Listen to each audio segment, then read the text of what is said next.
Üdvözlöm Önöket itt az Egyenlítőben. Ma egy kicsit elrugaszkodunk, és a magas művészet, illetve a környezettudatosság kapcsolatáról fogunk beszélgetni, mégpedig egy opera kapcsán, amit egészen nyugodtan nevezhetünk zöld operának, és amelynek zeneszerzője Jávori Dávid itt ül velem a stúdióban. Üdvözöllek! Üdvözlöm a kedves nézőket én is! Zöld opera. Egy magyar zeneszerző eddig egyedülálló műírásába kezdett.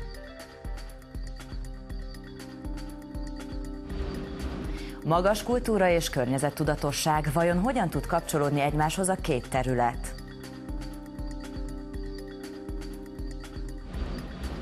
És zöld kultúra, mekkora szerepe van a zöld gondolatoknak manapság a kultúrában?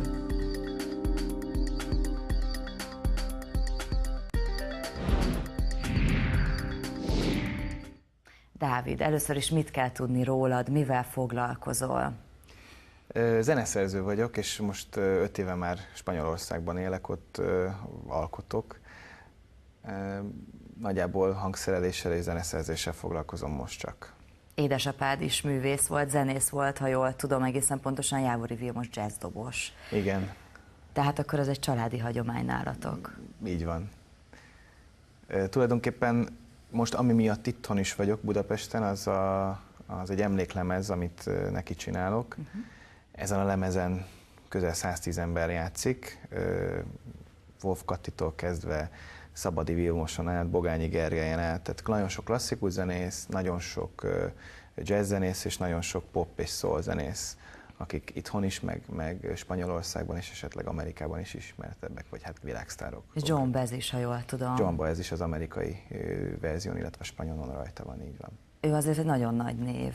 Hát nem csak ő van még rajta van Szabadi Vilmos, akitől én a Zeneakadémián tanultam, ő egy hegedűművész, egyik Európában az egyik legjobb hegedűművész szerintem, meg nagyon sokak szerint is, és hát Bogányi Gergely, aki Liszt-díjas zongoraművész, és hát nagyon-nagyon jó zenészek vannak, Horváth Csárli, Takács Nikolász, Kökény Attila, Sárik Péter, László Attila, Révész Richárd, nagyon-nagyon komoly nevek vannak, akik ezen a lemezen szerepelnek. Ha minden jól megy, akkor szeptemberben már az üzletekbe lehet.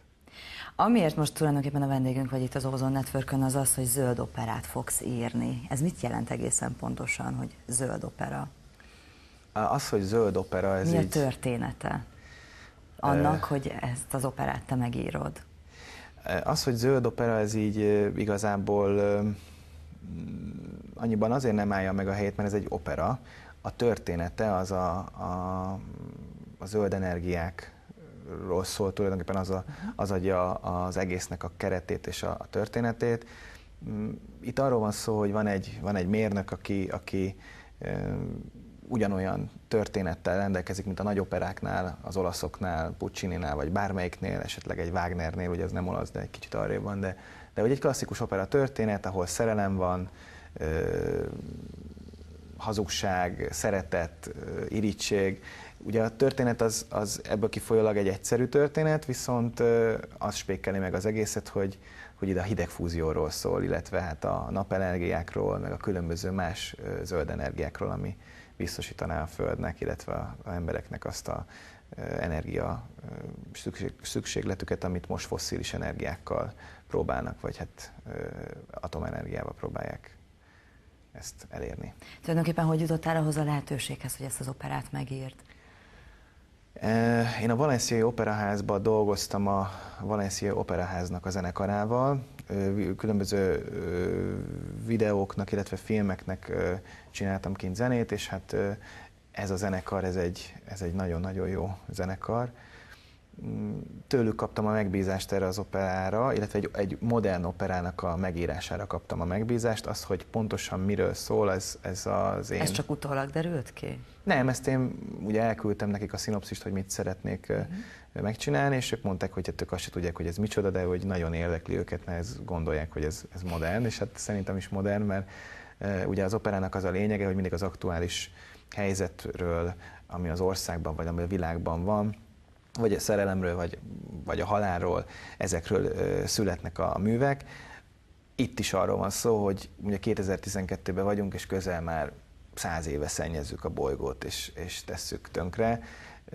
koncepciózusan. Itt arról van szó, hogy mi az a megoldás, meg mik azok a megoldások, amik helyre rántanák a pillanatnyi helyzetet, és ami még talán egy utolsó lépcső, amiben vagyunk most, és egy utolsó óra, amiben vagyunk most, és ezen lehetne változtatni elég gyorsan, olyan mértékben, hogy esetleg a Földnek az ökorendszere visszaálljon egy olyan képbe, ami talán elindítja azt, hogy ez a károsodás, ami most érte a Földet, és ami nem csak most, hanem az utóbbi 50 évben folyamatosan, az visszaálljon egy majdnem null pontra, amin volt. Tehát tulajdonképpen a környezettudatos gondolatmenet az a te fejedből pattant ki az opera kapcsán. Abszolút igen. Én azért környezetvédelemmel úgy foglalkoztam előtte is, meg édesapám nagyon sokat mesélt erről az energiahordozóról, ami amúgy egyszerűen a víz. Tehát a vízben van ez a fúziós energia, ez a vízből jön, úgy hívják, hogy hidegfúziós energia. Ugye itt nincsen égés, és hát tulajdonképpen egy pohár vízből annyi energiát lehet nyerni, egy pohár tengervízből, ami egy kerületet egy egész éven át elektromos energiával ellát. Ez az érdekessége.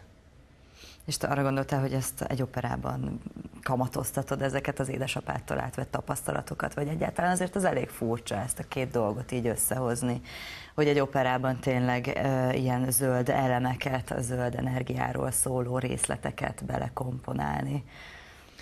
Ez nem bele van komponálva, hanem ugye a zene az Hogyan adott. kell ezt elképzelni egyébként? Hát, hogyan fog megjelenni mondjuk a bizonyos zöld energiaforrások az operában? Aki szereti az operát, és tudja, hogy milyen egy Turandot, vagy egy bármilyen opera, az nagyjából látja, hogy működik ez az operaidalomban, hogy van az előadás, hogy milyen egy ária az, hogy miből áll össze. Ugye vannak zenekari részek, vannak olyan főhős, illetve mellékszereplő részek, amikor énekel a szereplő, és a zenekar kíséri, vagy esetleg csak szólóban énekel.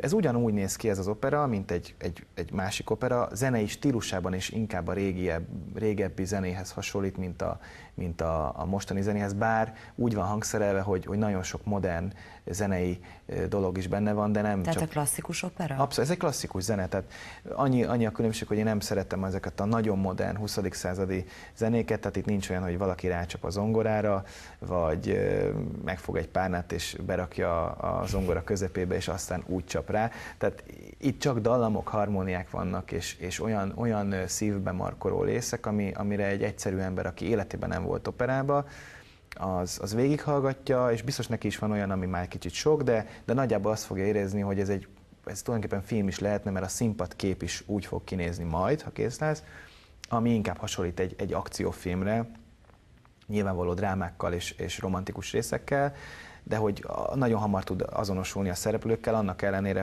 hogy nem biztos, hogy minden részét fogja érteni, de aki meg operarajongó, az meg el fog ájulni, mert egy annyira más világ lesz, mint az eddigi operák.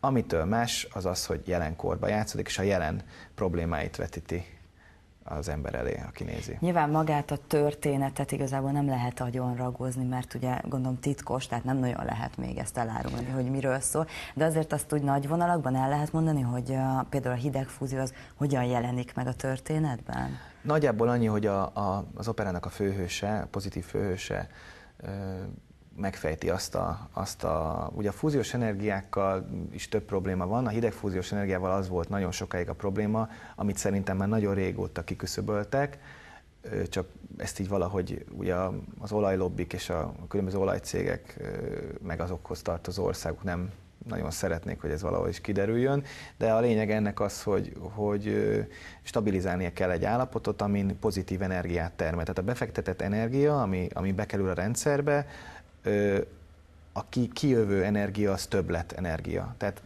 mondok egy számot, 5 amper energia van befektetve a reaktor egyik oldalán, de a másik oldalán 6,5 amper energia jön ki.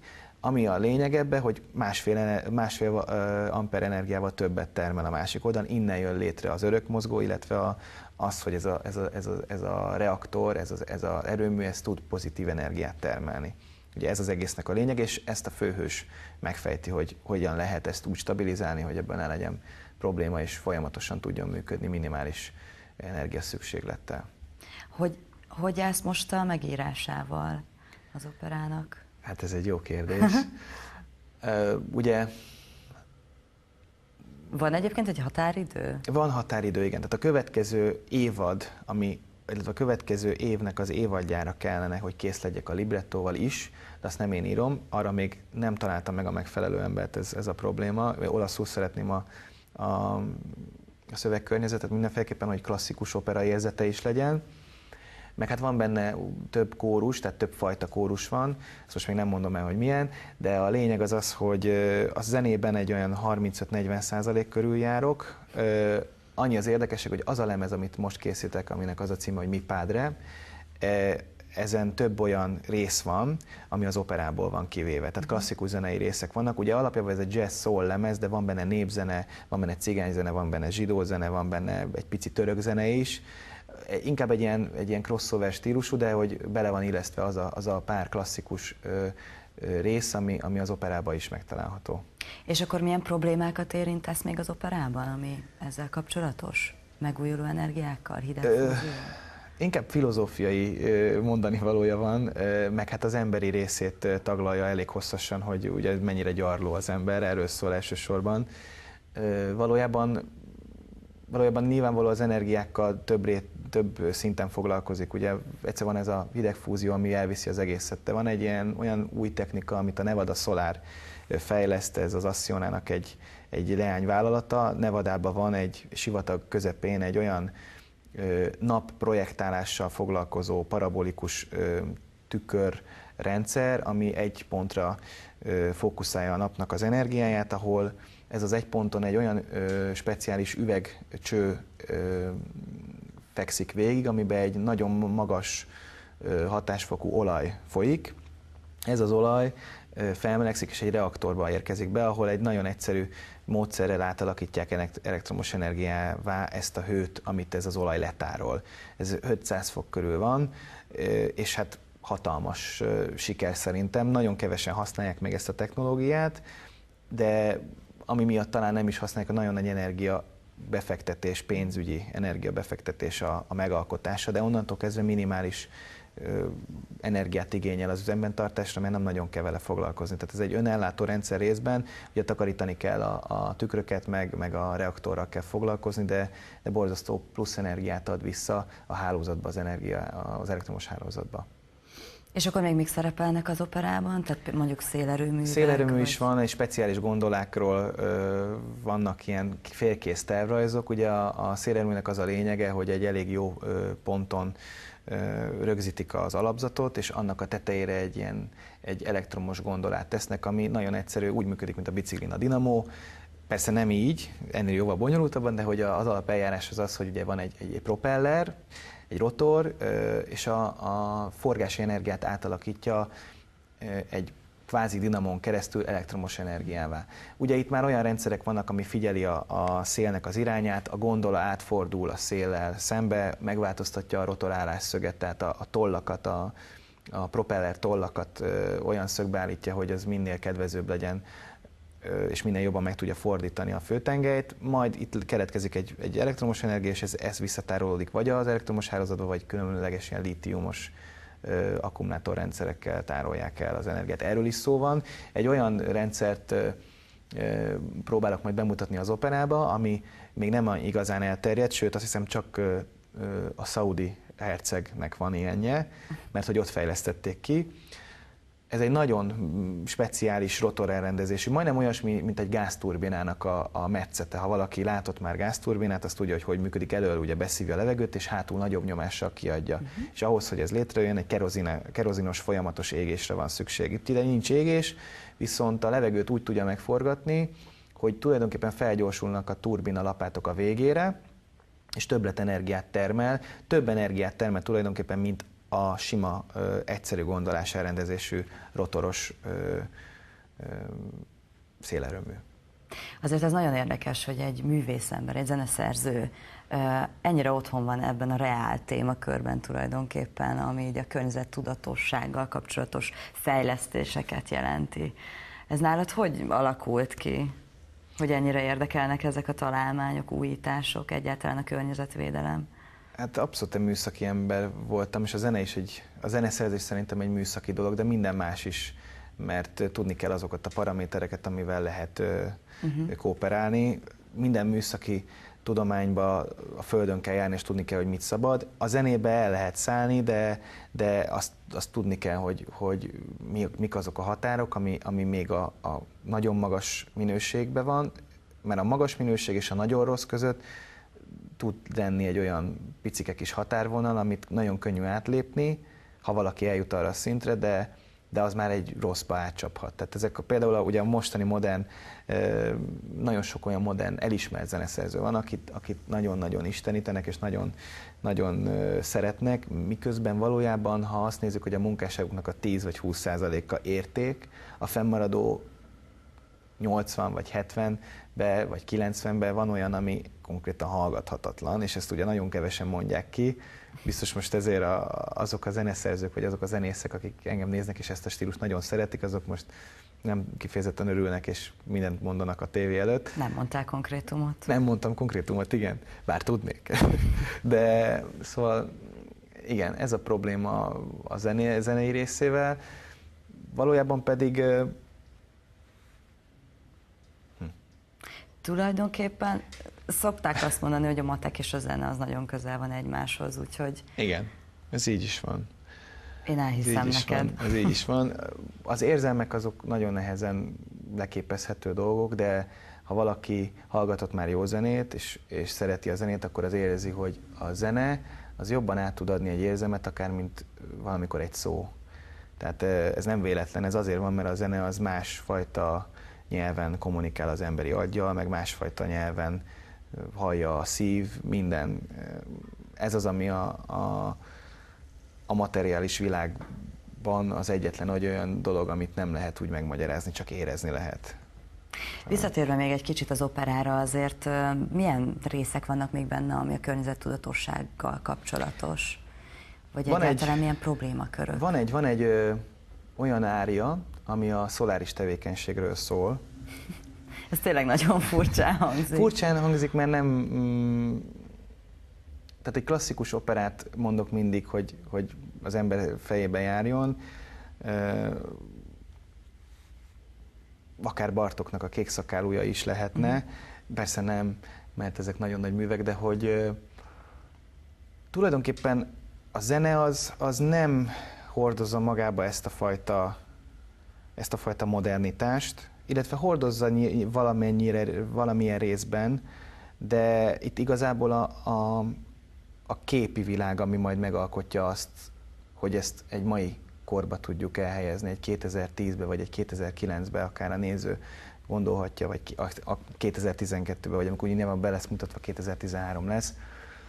Tehát nem a zene fogja meghatározni. A zene az egy jelenkori zene, ami a múltból táplálkozik, mint minden. Tehát tradicionális hangszerelésről beszél. Nem is még azt sem mondanám, de abszolút a fülnek egy olyan érzetet ad, ami nem lóg ki a sorból. Tehát van benne több énekkar, több fajta, és az abszolút beleillik a zenei környezetbe. Tehát nem lesz olyan, hogy valamin azt mondja, hát ez nagyon furcsa, egységes lesz az egész, ez nagyon fontos.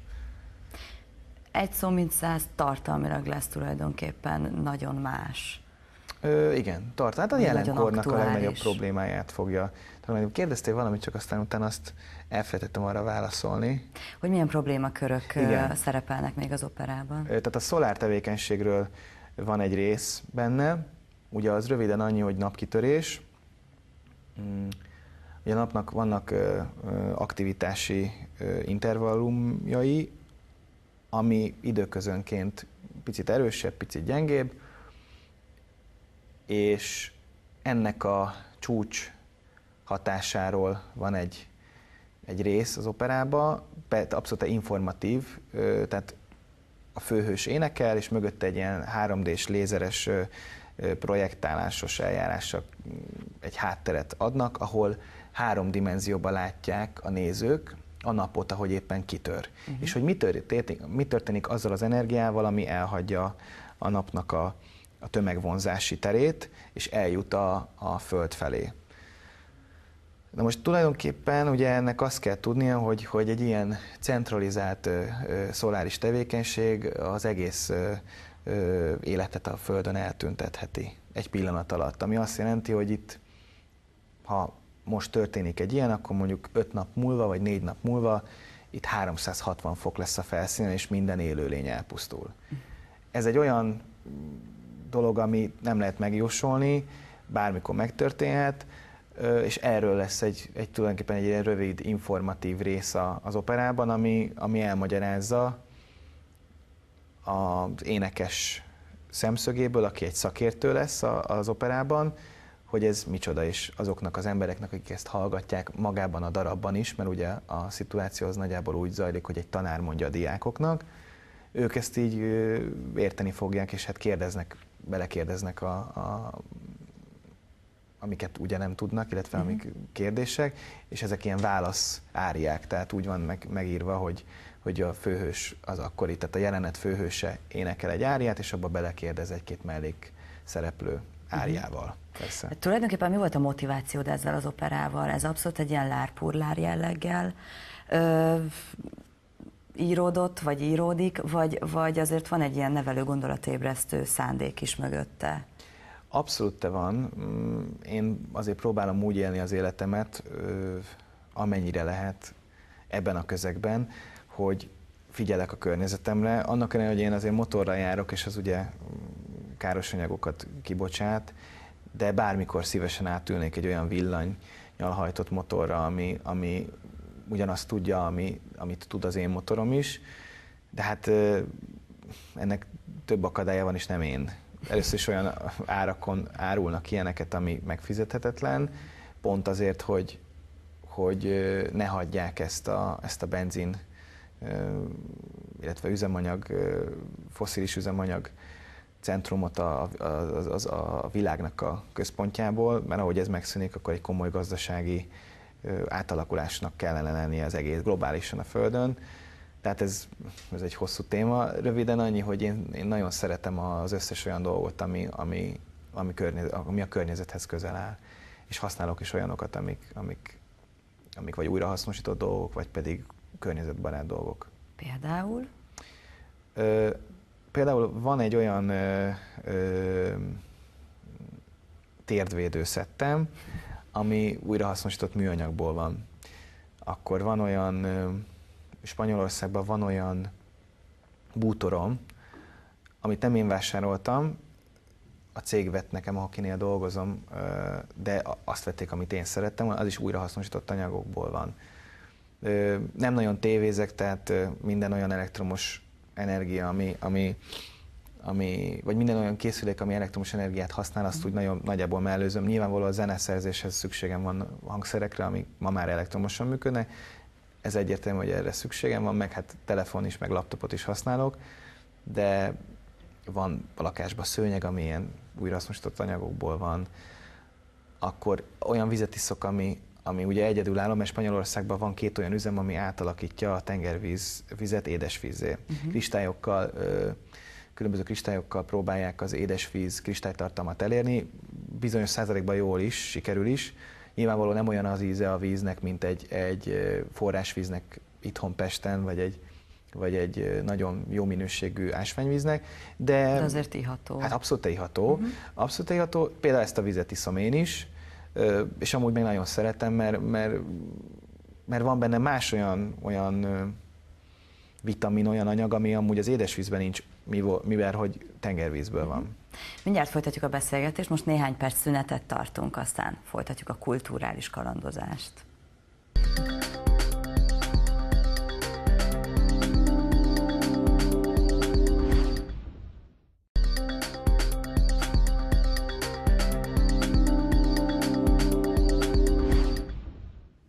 Már folytatjuk is a beszélgetést. Dávid, mit gondolsz a magas kultúra és a környezet tudatosság kapcsolatáról?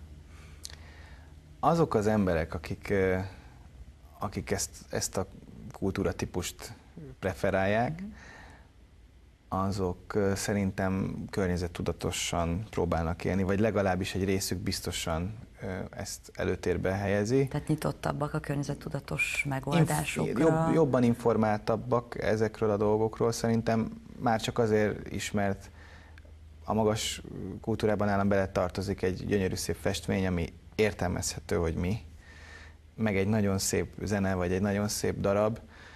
Aki ilyet szeret és ezzel érzi magát jól, az gondolom, hogy közelebb áll ehhez a tevékenységhez, a környezettudatos mozgás és a környezettudatos viselkedés a környezetében.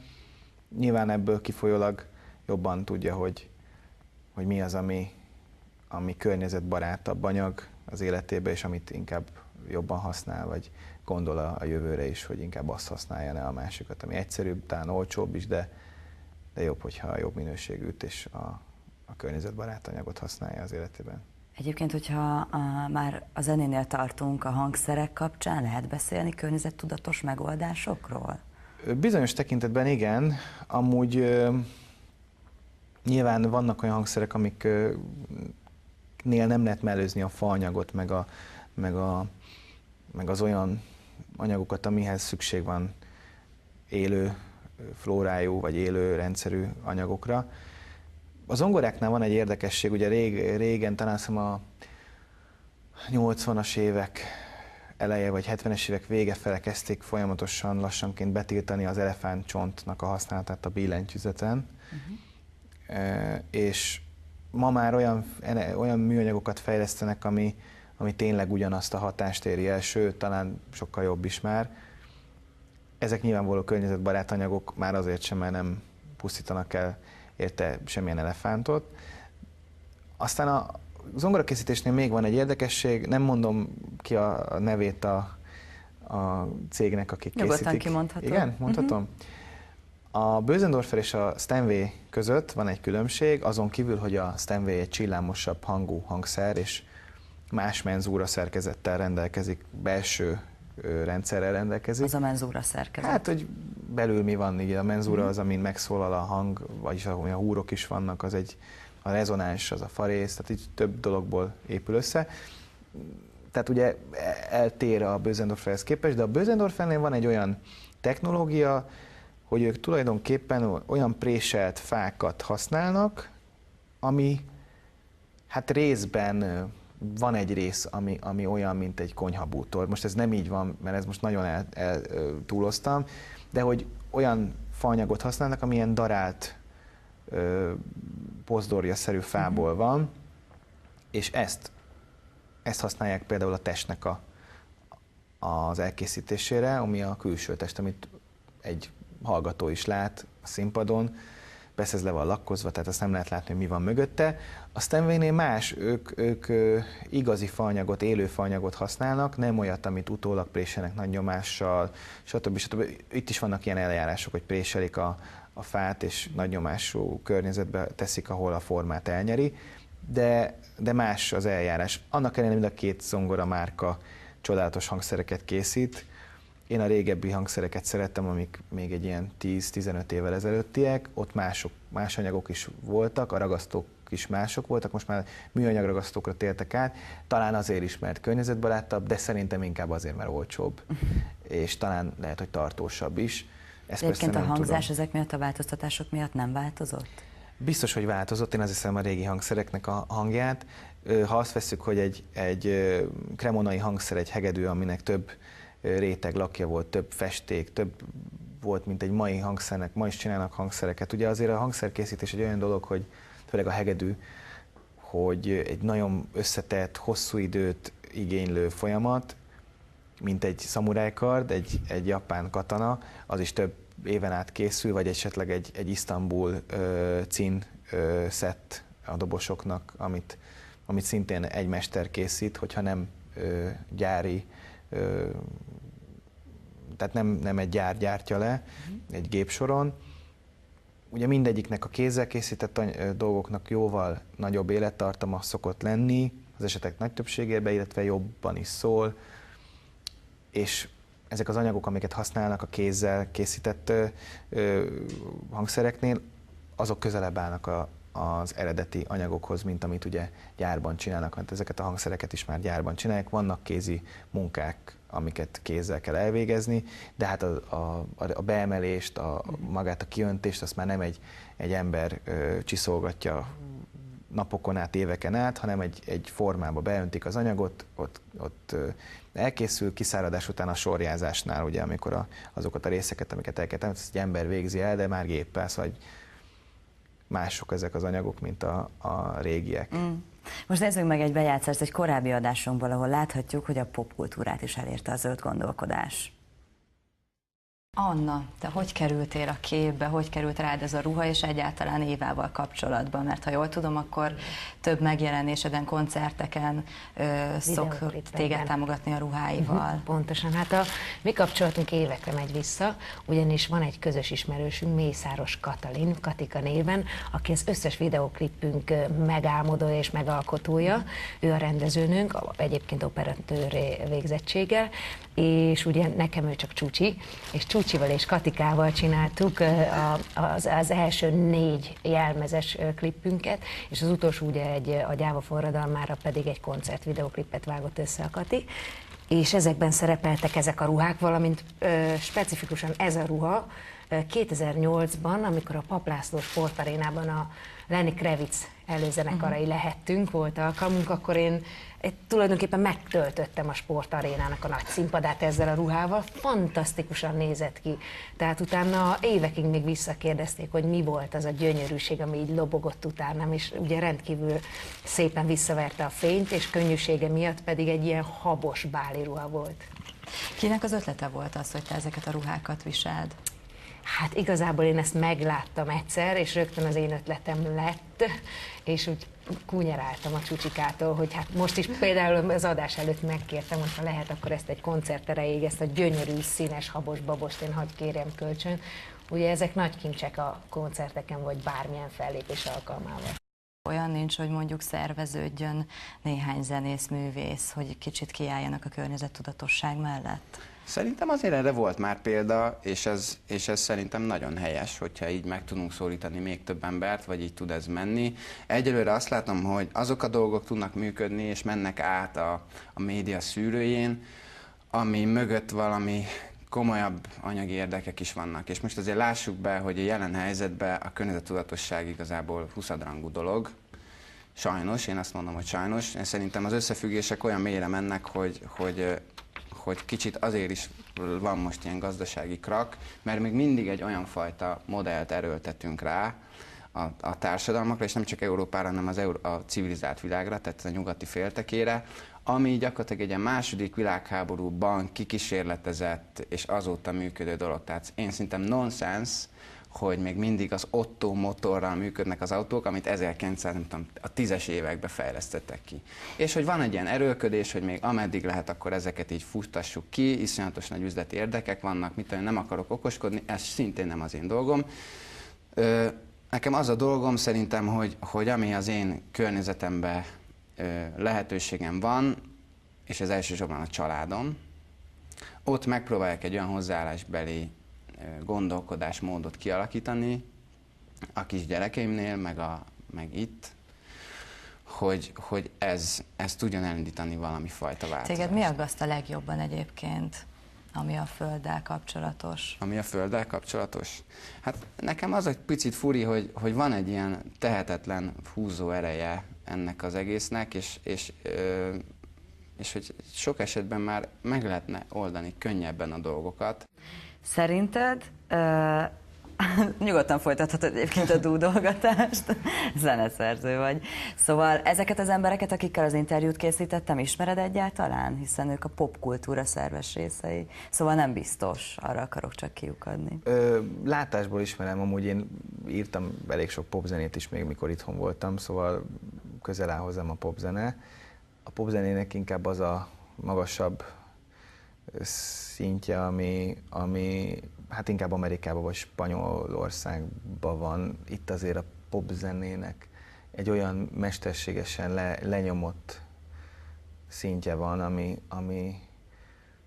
amit nem engednek, hogy feltörjön. Tehát van egy-két kiugró tehetség, aki valahogy nagy nehezen feljut, de ugye elsősorban az átlagon aluli rosszakat nyomják. Tehát így a többség, akik ma esetleg egy Viva Cometen szerepelnek, annak a 75-80%-a nagyon rossz zenész. Tehát Egyébként a bejátszásban az Anna and the Barbies énekesnőjét láthattuk, illetve a Kaukázus egykori frontemberét.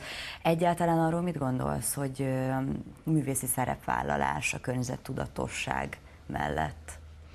ez fontos, hogy legyen olyan ember, aki egy elég fontos példaadó szerepet tölt be, mert ugye a tévébe, aki szerepel, az emberek többsége azt gondolja, hogy ő nem véletlenül van ott, persze ez előfordul nagyon sokszor, hogy véletlenül kerül oda. Ezek az embereknek azért példát kell mutatni nagyon sok mindenbe. Azt gondolom, hogy az hitelesebben is, aki, ha a zenészről van szó, nagyon jó zenét csinál, vagy nagyon jó zenét ad elő, nagyon profi szinten, ő neki hiteles az, hogyha beszél arról, ami amúgy tényleg nagyon fontos, egy környezetbarát dologról, vagy a környezetismeretről, vagy hogy vigyázzunk a környezetünkre, ez nagyon fontos. Alapvetően azért örülsz neki, hogy ez a gondolatmenet megjelent a popkultúrában is? Hát most, hogy mennyire jelent meg az, hogy ugye hallottuk ezt a két riport, az egy része a dolgoknak. Valójában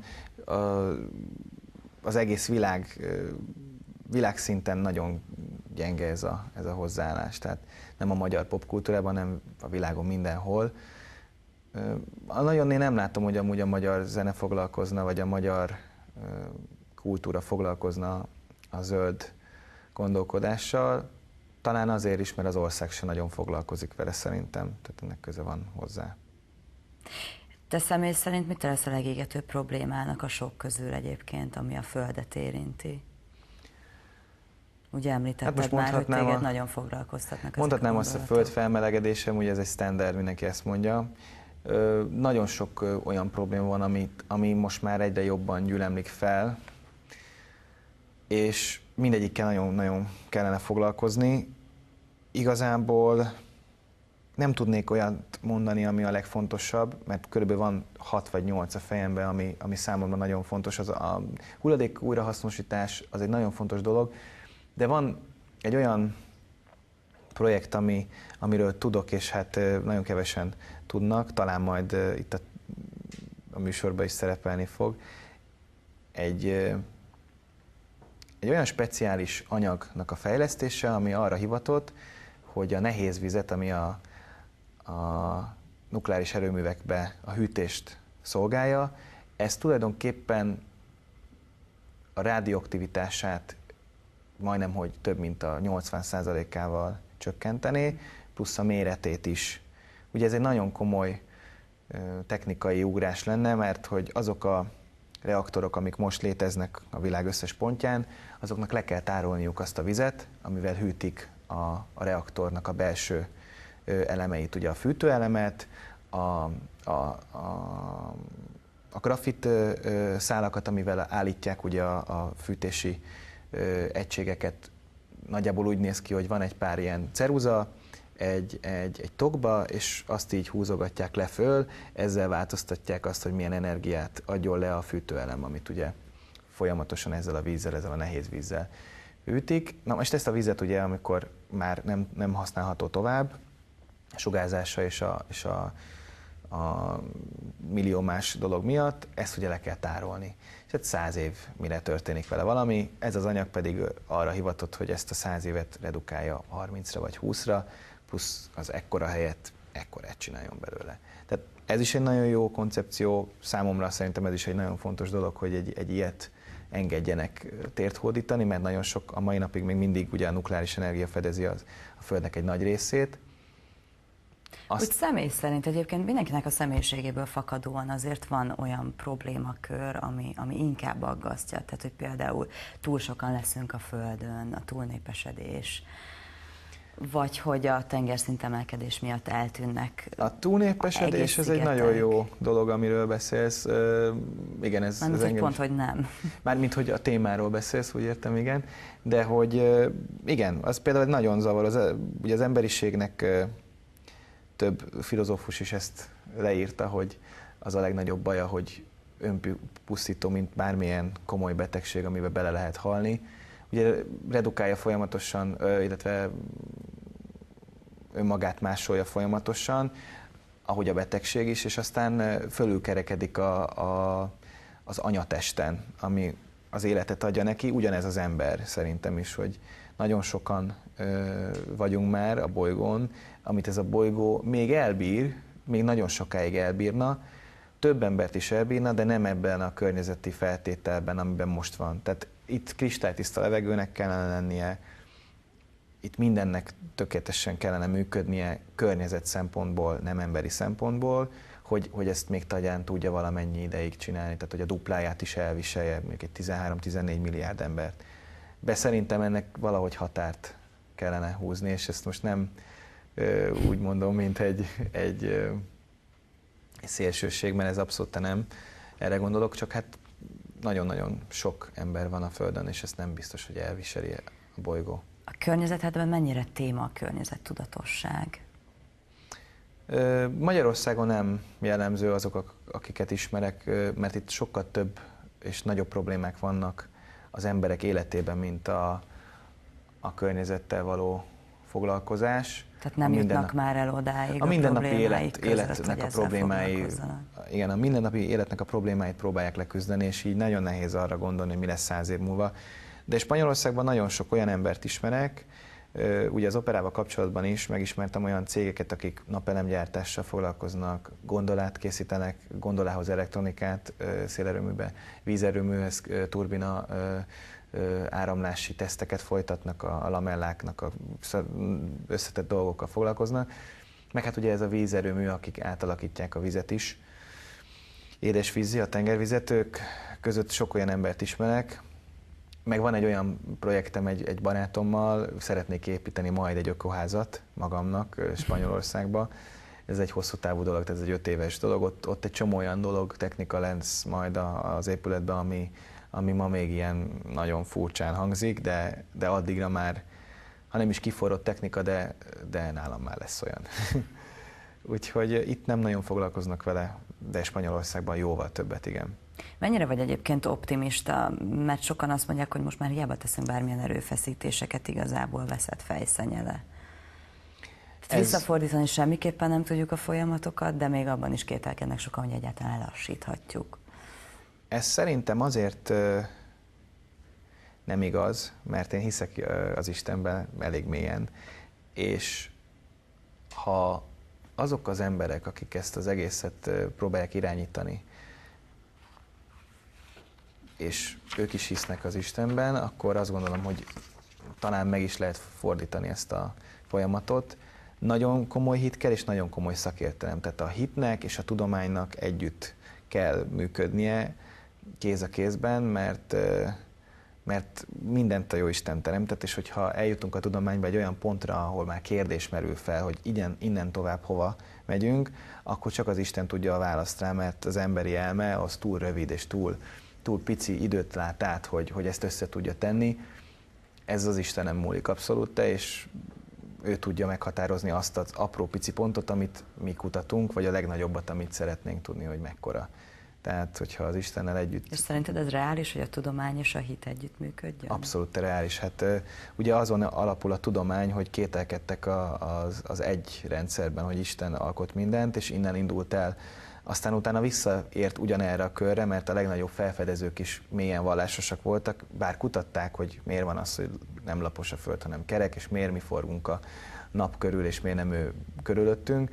Ugye majdnem mindenki ezek között hívő volt, mert az az ember, aki látja azt, hogy most ez a szék miből van, bőrből, műbőrből, műanyagból, fémből és párnából és habszivacsból, az azt is látja, hogy amikor eljut arra a pontra, hogy a legapróbb kvantumnyi részecskét is analizálni kell, akkor az energia, ami összetartja, azt nem tudja megmagyarázni. És az nem köthető semmihez, csak a Jóistenhez. Úgyhogy szerintem lehet fordítani az egész rendszeren, ami most van, csak hát hit kell hozzá, és olyan szakértelem, és olyan jó indulat, ami lehet, hogy nincs, és ebből kifolyólag lesz ennek az egésznek nagyon hamar vége, ami itt a bolygón van. Szerinted a művészeket mennyire érdekli ez a téma egyáltalán? A környezetvédelem, a környezettudatos gondolkodás? Az érdekes, mert ismerek olyan zenészeket, akik nagyon jó zenét csinálnak, de nagyon nem jó emberek. Aztán ismerek olyat, aki nagyon jó zenét csinál, és nagyon jó érzésű ember, és ismerek olyat is, aki nagyon jó érzésű ember, de nem annyira jó zenész. Szóval nem tudok párhuzamot vonni, hogy mennyire foglalkoznak a környezettudatossággal. Azt gondolom, hogy a jó érzésű és a jó zenészek, jó érzésű emberek, és akiknek a hit a helyén van, azok szerintem gondolnak erre, mert látják ők azért a jövőt. Tehát ha nem is látnak mert 1000 évre. a művészek mindig ilyen indikátor szerepben vannak. Igen, azt gondolom, hogy azok a művészek, akik érzelmileg és értelmileg olyan szinten vannak, hogy ezt átlássák, azok szerintem gondolnak rá, és talán apróságokkal hozzá is tesznek ahhoz, hogy a nagy egységben valami változás legyen. Remélem. Mit vártok ettől az operától? Térjünk vissza még rá egy kicsit. Milyen hatást, mekkora hatást? Amit én gondolok most erről, az az, hogy biztos, hogy ha a színpadra sikerül rakni abban a formában, amit én képzelek el, mert ugye ennek anyagi korlátai vannak sajnos, ha Jóisten úgy akar, és minden úgy alakul, hogy ez színpadon lesz ebben a formában, akkor biztos, hogy ez egy olyan jellegű hír lesz a világnak a történelmébe, vagy legalábbis a zenei világban, ami hát ezt az egész projektet felemeli olyan magasra, hogy mindenki látni fogja. Ez egy nagyon komoly projekt lesz, hogyha kész lesz. Nem azért, mert 20. századi opera, hanem azért, amivel foglalkozik, és ahogyan.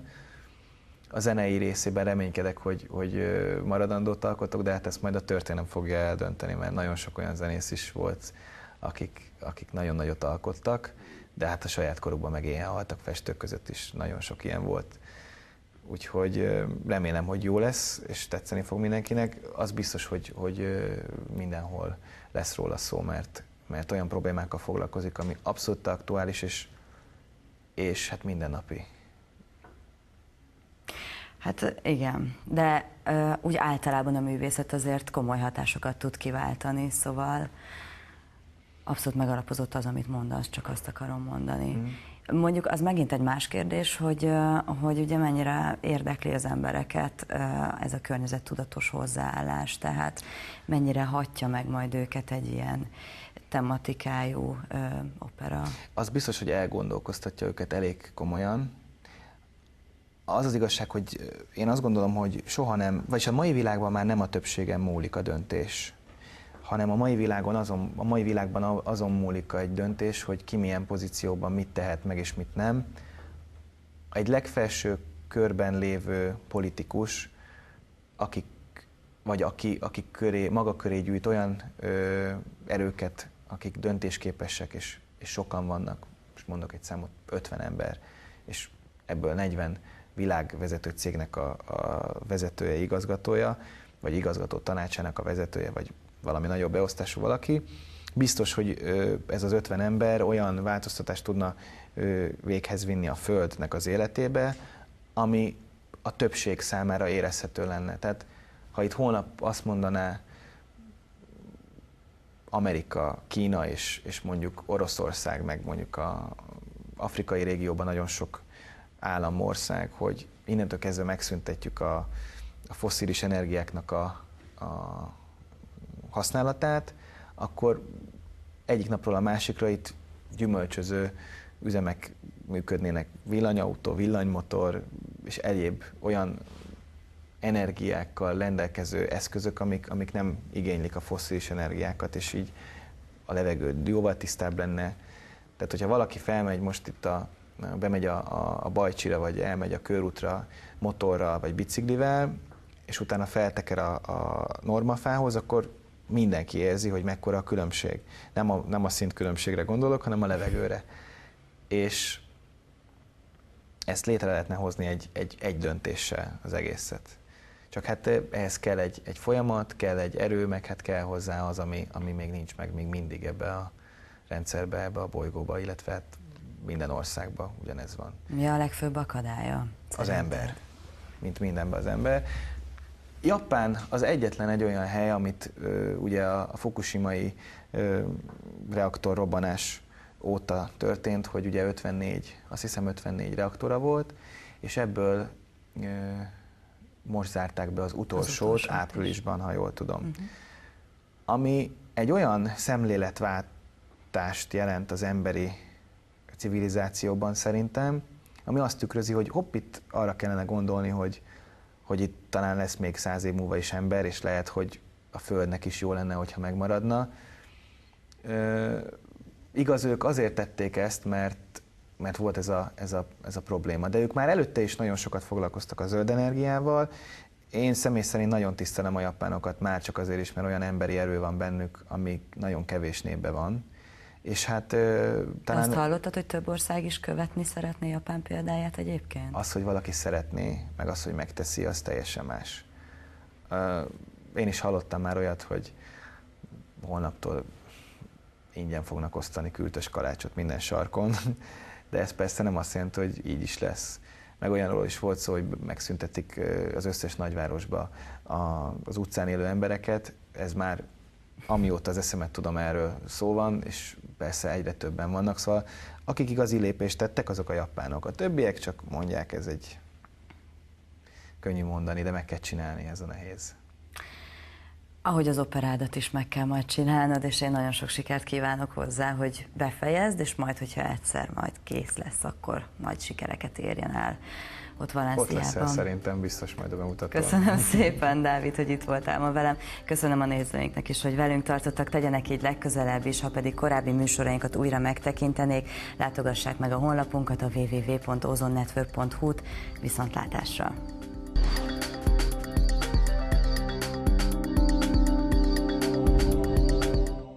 Az egyenlítő együttműködő partnere a budapestisminkiskola.com. Az egyenlítő együttműködő partnerei a forestpress.hu, a tisztajövő.hu, az alternatívenergia.hu, az útajövőbe.eu, a Zöld Újság, az energiacentrum.com, a Ma és Holnap magazin.